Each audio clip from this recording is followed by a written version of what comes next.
आगे बढ़ते हैं और बात करते हैं एक ऐसी नदी की जो हजारों साल पहले सूख गई थी और अब उसके सबूत सामने आए।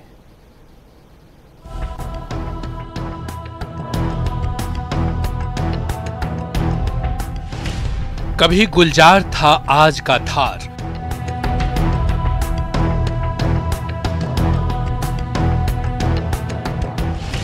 आज वो वीरान है, कभी वो आबाद था।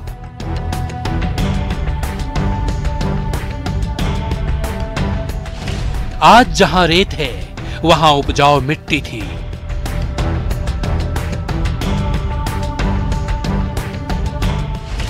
रेतीले धोरे नहीं, यहां भी हरियाली थी।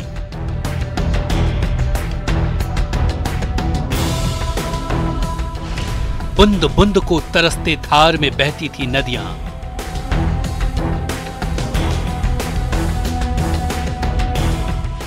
धार का सरस्वती नदी से है पुराना रिश्ता।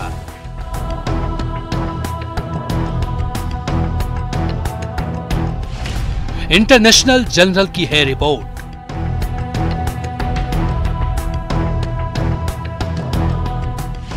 एक 172,000 साल पहले बीकानेर में बहती थी सरस्वती।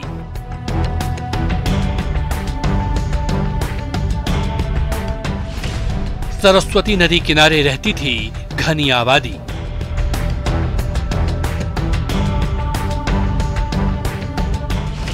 नहीं थी पानी की कोई कमी, होती थी भरपूर खेती।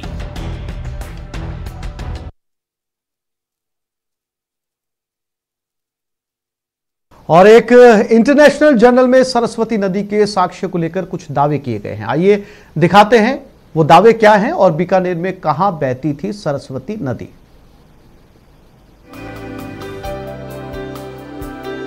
किस्से, कहानियों और पौराणिक ग्रंथों में गुम हो चुकी जिस सरस्वती नदी का जिक्र होता है, उस सरस्वती नदी के अस्तित्व पर फिर एक इंटरनेशनल रिसर्च जर्नल में एक शोध रिपोर्ट छपी है।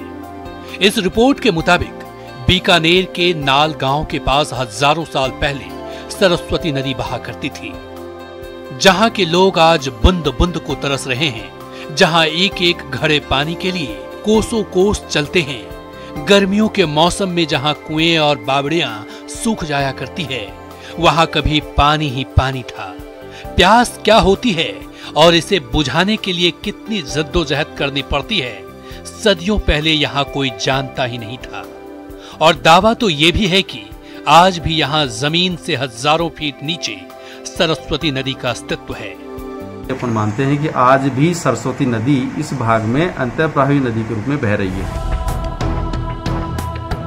राजस्थान के साथ साथ हिंदुस्तान के जनमानस में सरस्वती नदी इस तरह से बसी हुई है कि कभी लगता ही नहीं ये नदी अस्तित्व में नहीं है, जबकि हकीकत ये है कि हजारों साल पहले से सरस्वती नदी विलुप्त हो चुकी है। हालांकि इसे लेकर इसरो से लेकर दुनिया के तमाम रिसर्च इंस्टीट्यूट ने सरस्वती नदी को लेकर कई सारे दावे करते रहे। इसरो जो सैटेलाइट इमेजरी ने भी प्रमाणित किया है कि यहाँ कोई नदी बह रही है। साथ ही यहाँ पर एक पाप बल्डर एक क्षेत्र है जो जहाँ पर गोलाश्म पाए जाते हैं, नदी के अवशेष पाए जाते हैं, वो भी एक इसका उदाहरण है। इसके साथ ही जैसलमेर में जो लाठी सीरीज है वो भी यहाँ सरस्वती नदी रहने का एक प्रमाणित करती है। इसके बाद काजरी जो संस्थान है उन्होंने भी इस पे एक रिसर्च किया है जिसमें बताया जाता है कि उन्होंने ट्यूबवेल खोले जिसमें उनका पानी 5000 वर्ष पुराना पाया गया है। तो ये एक एग्जाम्पल है।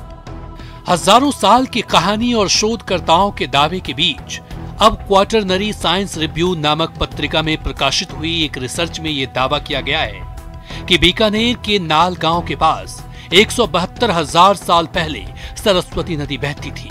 इस रिसर्च के दावों की बात आगे करेंगे। पहले ये बता दें कि ये रिसर्च जर्मनी के the max Planck institute for the science of human history, Tamil Nadu के अन्ना विश्वविद्यालय और कोलकाता के IISER जैसे संस्थानों के शोधकर्ताओं द्वारा किए गए अध्ययन के आधार पर की गई है।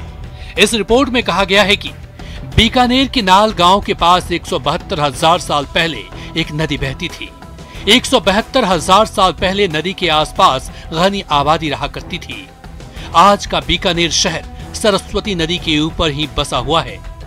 मध्य धार में बहने वाली नदी उस युग में आबादी के बीच जीवन रेखा थी। पाषाण युग में लोग यहाँ रहते थे और उनकी बस्तियां विकसित हुई।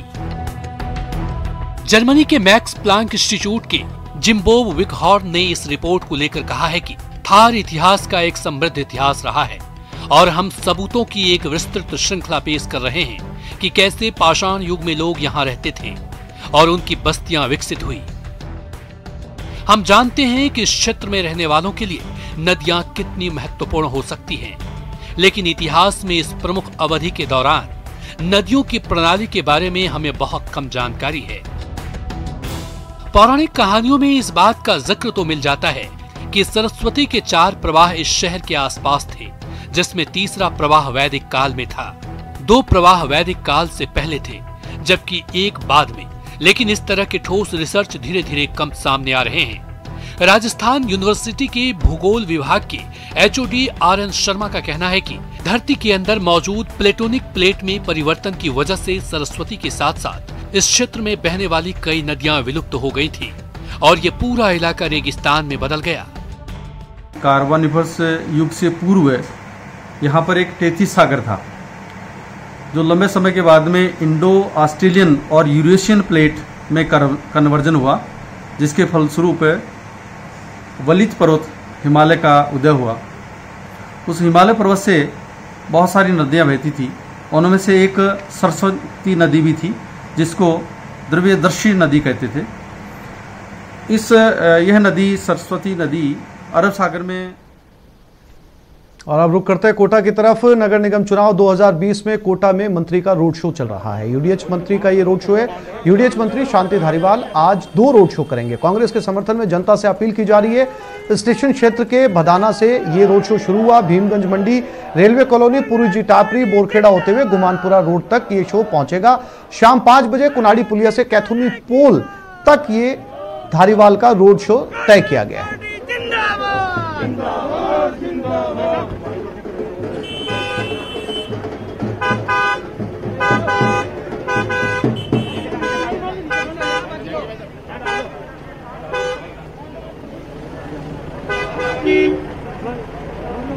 कोटा से सीधी लाइव तस्वीरें आप देख सकते हैं। यूडीएच मंत्री इस समय कांग्रेस के लिए समर्थन मांगने के लिए रोड शो में निकल पड़े हैं।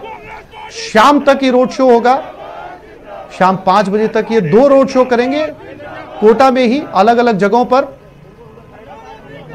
इस समय नगर निगम के चुनाव हैं और नगर निगम चुनाव के अंदर बड़े चेहरे भी इस समय वोट मांगने के लिए अपने समर्थकों के साथ सड़कों पर उतरे हैं।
कोटा से शांति धारीवाल का काफिला निकला है रोड शो के लिए।